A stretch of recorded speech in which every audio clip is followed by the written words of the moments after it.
और इस वक्त महाराष्ट्र की सियासत में एक और बड़ा भूचाल। जी हाँ, एनसीपी के प्रमुख शरद पवार को हटा दिया है अध्यक्ष पद से भतीजे अजीत पवार ने। जी हाँ, बड़ी रिपोर्ट आ रही है कि अजीत पवार एनसीपी के नए अध्यक्ष बन चुके हैं। आज ही सुबह की खबर थी कि चुनाव आयोग तक पहुंच गए अजीत पवार एनसीपी को लेकर असली पहचान की मांग के लिए। एनसीपी असली उनके गुट में है और शरद के गुट को असली एनसीपी नहीं पता है, क्योंकि 30 से 40 विधायकों का समर्थन, विधायक नेता का समर्थन अजीत पवार के साथ था, जिसकी वजह से अजीत पवार के दावे कहीं ना कहीं शरद के खिलाफ सही साबित हुए।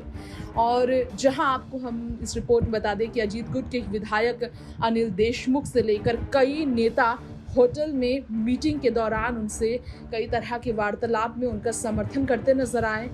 अजीत ने कहा, मैं अपने चाचा शरद का सम्मान करता हूं, लेकिन प्रैक्टिकल डिसीजन की जरूरत है, समय के साथ बदलाव की जरूरत है।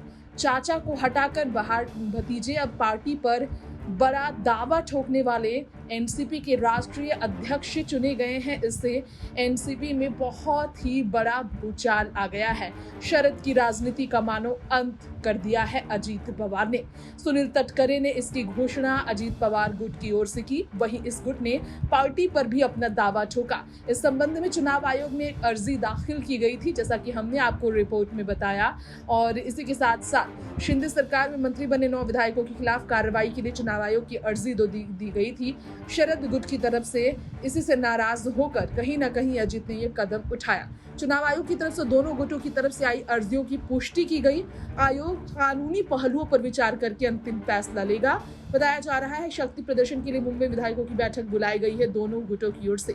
अजीत पवार के गुट में विधायकों की मौजूदगी ज्यादा रही और शरद के पक्ष विधायकों का समर्थन कमजोर रहा, जिसके कारण एनसीपी के राष्ट्रीय अध्यक्ष अजीत पवार को चुना गया।